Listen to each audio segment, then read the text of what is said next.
Knowledge అన్నది అది ఊరికే ఏదో అడవిలో చెట్టులా పెరిగేది కాదు. నాలెడ్జ్ అన్నది దానికి చిన్న పెంపకం, దానికి చిన్న నారు నీరు ఉంటేనే నాలెడ్జ్ పెరుగుతూ ఉంటుంది. దాంట్లో ఉండే ఒక ఏముందన్న ఇక్కడ మాట జనాన్ని అర్థం చేసుకునే దాన్ని బట్టి ఉంటుందని. తెలిసి తెలియకుండా మాట్లాడటం చాలా ఈజీ అని చెప్పి చాలా ఈజీ. చాలా మొదటే చెప్పారు కదా, చెప్పే కదా. ఈ మాట నువ్వు తెలిసి వాడితో సమాసం చేసి వాడితో ఫ్రెండ్షిప్ చేసి వాడితో ఇంటరాక్ట్ అయ్యి వాడి వల్ల నువ్వు నష్టపోయి మాట్లాడటం వేరు. ఎవరో పలానాడు ఎక్కడో ఉన్నాడు ఆడమ్మా అంటే తప్పు కదా. మీ విషయంలోనే జరిగింది అది. ఒక ఆఫీస్ లో మీ గురించి టాపిక్ ఎన్ని అన్నా ఇవాళ రేవంత్ రెడ్డి గారి గురించి 100 మంది మాట్లాడుకుంటారు, పవన్ కళ్యాణ్ గురించి 1,00,000 మంది మాట్లాడుకుంటారు, చంద్రబాబు గురించి మాట్లాడుకుంటారు. అవన్నీ మనం ఎక్కడ పట్టించుకుంటాం. కానీ ఇంకొక ముఖ్య విషయం అండి, మీరు ఈ రోజున అసలు మామూలుగా ఒక చిన్నపాటి నటుడుగా సినిమా ఇండస్ట్రీలోకి వచ్చి అసలు అందరికి కళ్ళు తిరిగే రేంజ్ లో పవన్ కళ్యాణ్ ప్రొడ్యూసర్ అయిపోయి బ్యాక్ టు బ్యాక్ ఆయనతో తీసి వెంటనే జూనియర్ ఎన్టీఆర్తో తీసి ఓ పక్కన నటుడు, ఓ పక్కన నిర్మాతగా ఒక స్థాయికి. బండ్ల గణేష్ అంటే తెలియని తెలుగువాడు ఎవడైనా ఉన్నాడా? హిందీ వాడు ఎవడన్నా రాష్ట్రాల్లో ఉంటే నాకు తెలియదు, కానీ తెలుగు వాడు ఎవడన్నా ఉన్నాడా? బండ్ల గణేష్ అంటే తెలియని వాడు ఎవడన్నా? అంత పాపులారిటీ అన్నది అసలు ఈ ప్రయాణం ఇది ఎలా సాధించారు? అసలు మీ వెనకాతలు ఉన్న విజయ రహస్యం ఏంటంటే ఒక్క మాట చెప్పండి నాకు. నేను ఐఎమ్ ఏ ఫెయిల్యూర్ మ్యాన్. మళ్ళా చెప్తున్నా, నేను మీరు అనుకున్నట్టు సక్సెస్ఫుల్ మనిషిని కాదు. నేను నాకున్న తెలివికి, నాకున్న లౌక్యానికి, నాకున్న దానికి నేను ఎక్కడుండాలన్నా? నేను ఎక్కడుండాలి చెప్పు? నేను తెలివిగా పుట్టటమే నాకు చేసుకున్న పాపమా? నాకున్న తెలివికి, నాకున్న దానికి, నాకున్న సినిమా మీద నాకున్న కమాండ్ ఎవరికి లేదన్నా. నాకు తెలుసు కదా. 24 క్రాఫ్ట్స్ గురించి నేను చెప్తా. నువ్వు సినిమా డబ్బు ఒక్కటే పెడితే సినిమా తీయటం కాదు కదన్నా. సినిమా అంటే ఏం చెప్పు? 24 క్రాఫ్ట్ల గురించి టక్కటక్కడ చెప్పు. కథ స్త్రీ పెట్టిన దగ్గర నుంచి ఫస్ట్ కాపీ తీసేదాకా ఏ రోజు ఏం వద్దో నేను చెప్పగలుగుతా. మీకు నాలెడ్జ్ ఉంది, నో డౌట్, దానిలో డౌట్ లేదు.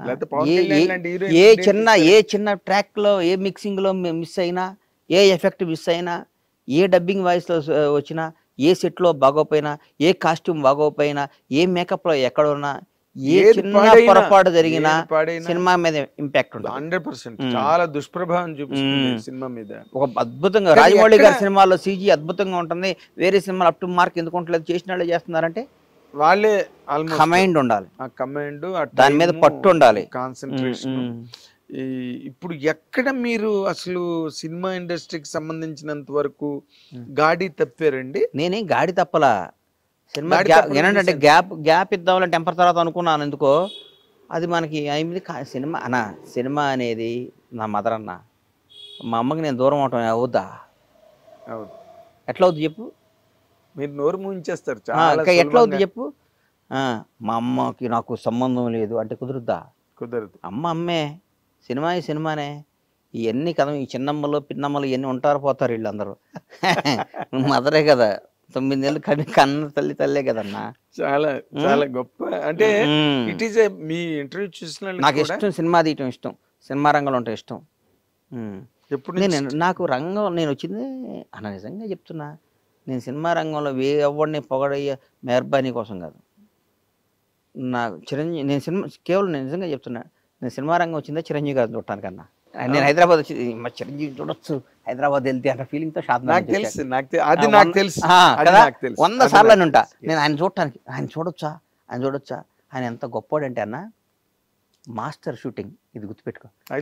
మాస్టర్ షూటింగ్ లో ఎక్కడ శ్రీశైలం డ్యామ్ మీద షూటింగ్ చేసాం. సాంగ్ అయిపోయినాక ఆయన క్యారివ్యాన్ లో ఆయనకు ఒక బస్సు ఉండేది. అవును, ఆయనే మొట్టమొదటి ఉన్న క్యారివ్యాన్ ఉన్నది ఆయనకి. ఆయన తెలుగు ఇండస్ట్రీకి స్టైల్ తీసుకొచ్చింది ఆయనే. ఎవడు ఏదో మాట్లాడతారు స్టైల్ ఇట్లుండొచ్చు. అప్డేట్ యాపిల్ ఫోన్ ఏంటో మెగాస్టార్, అది ఎప్పటికప్పుడు అప్డేట్ అయిపోతుంటుంది, ఆటో అప్డేట్. అది యాపిల్ ఫోన్ ఏందో మెగాస్టార్, అది చిరంజీవి గారు. ఆయన కారెక్యం ఎక్కించుకున్నాడు. అప్పుడు చిరంజీవి గారితో గడపటం అంటే ఏంటప్పుడు అంత బాగుండేవాడు. ఆ షూటింగ్ టైంలో కారు ఎక్కితే ఆయన అంత గొప్పవాడంటే, పాపం చచ్చిపోయి ఎక్కడున్నాడు, నేను, వేణుమాధవ్, ఉత్తేజ్, తిరుపతి ప్రకాష్, నలుగురివి, శివాజీ కూడా 5గురు ఉన్నాం. అసలు మాట్లాడుకుంటూ వస్తుంటే ఆయన మాతో పిల్లాడైపోతాడు కదా. ఆయన అప్పుడు ఇంటికి పిలిచి అని అట్లా బాగుండేవాడు కదా. పిలుస్తుంటే పాపం శివాజీ వాడికి గుర్తుందో లేదో నాకు తెలియదు. అప్పుడు కొంచెం మేము పర్వాలేదు, వినోదం యాక్ట్ చేసాం కొంచెం. నేను ఎప్పుడు నాకు భగవంతుడి వల్ల నేను మంచి హ్యాపీ. నాకు ఏ విధమైన ఆర్థిక ఇబ్బందులు నాకు ఉండేవి కాదు, ఉండవు కూడా. నాకు అంత ప్లానింగ్ ఉంటుంది. నాకు ఉంటే వీడియో చెప్తే గబక్కని లేచి ఆ క్యారివ్యాన్లో ఆ బస్సులో పైన ఓ డాష్ బోర్డ్ లాంటి దాన్ని తీసి ఒక చిన్న బ్యాగ్లో తీసి 10,000 ఎంత డబ్బులు ఎంత ఉన్నాయన్న. ఎంత 25 ఏళ్ల కిందట. ఎప్పుడు 25 కన్నా ఎక్కువ అనుకుంటా. మాస్టర్ గారు తీసి ఆ కట్ట ఆడికి ఇచ్చి ఉంచుకొని ఇచ్చాడు. ఎవరికి? శివాజీకి. చిరంజీవి గారు. నాకైతే అన్న అసలు ఈయన మనిషేనా ఈయనమ్మ దేవుడా అంటే ఏంటన్నా ఒక నిమిషంలో అన్నీ ఉంచుకో శివ ఉంచుకో అని జేబులో పెట్టాడా.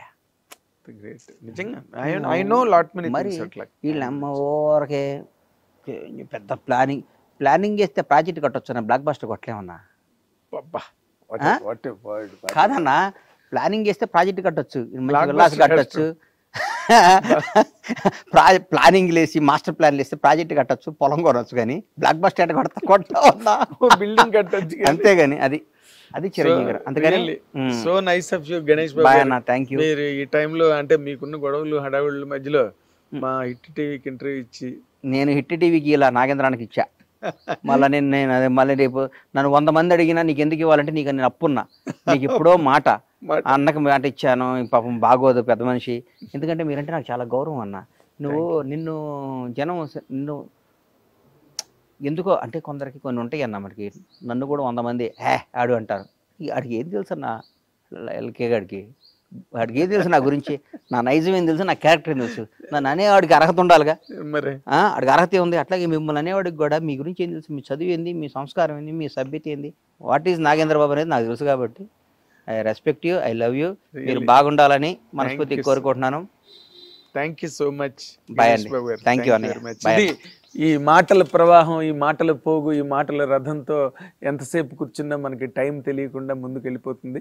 బట్ ఆయనకున్న ఈ బిజీ షెడ్యూల్లో కూడా ఈ మాత్రం టైం ఇచ్చి మనతో టైం గడిపి అభిప్రాయాలు, అనుభవాలు, అనేక రకమైన ఉద్దేశాలు, సమకాలీన పరిస్థితుల మీద, సినిమా మీద, తనకు నచ్చిన వ్యక్తుల మీద, అన్నిటి మీద చాలా అసలు బ్రహ్మాండంగా ఏమాత్రం అరమరికలు లేకుండా మాట్లాడే వ్యక్తి. కాబట్టి ఆయన కంటెంట్ ఎప్పుడూ ఇంట్రెస్టింగ్గా ఉంటుంది. Watch and enjoy. Thank you very much. Hit TV app ని డౌన్లోడ్ చేసుకోండి. ఇందులో short news, live news, entertainment movies అన్ని అవైలబుల్ గా ఉన్నాయి. Please download hit TV app. Hit TV app ని ఫ్రీగా డౌన్లోడ్ చేసుకోండి.